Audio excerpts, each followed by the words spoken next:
Music by विकास रोशन।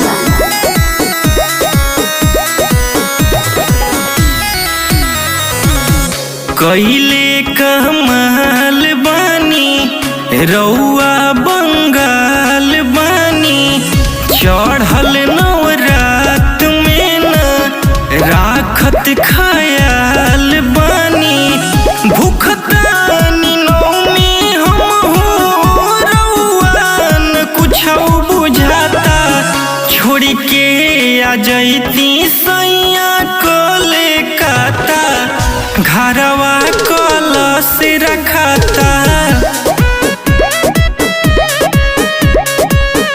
माई के चरण धोआता।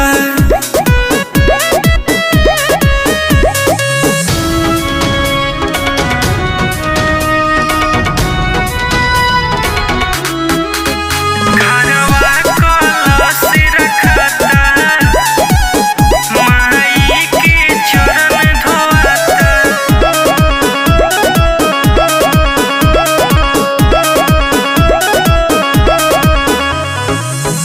ओही दिन ले बबुआ हमर बहुते खुशहाल बाटे, कहता कि गवही असो लागल पन डाल बाटे।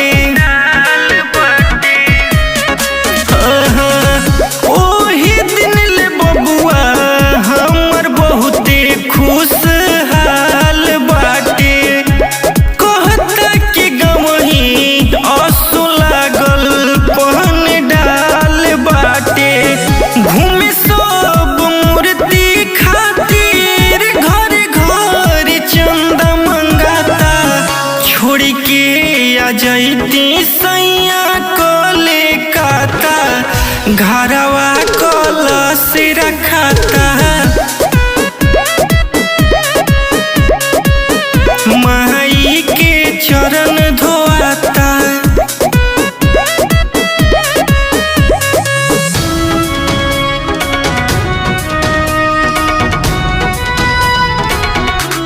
घरवा कलश रखता माई के चरण धोआता।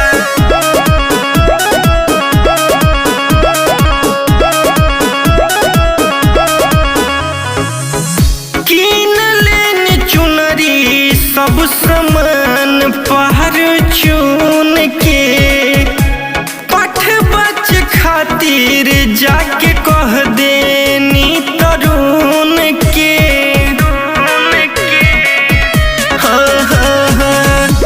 कीन लेनी चुनरी सब समान पहर चुन के, पठ बच खातिर जाके कह देनी तरुण के।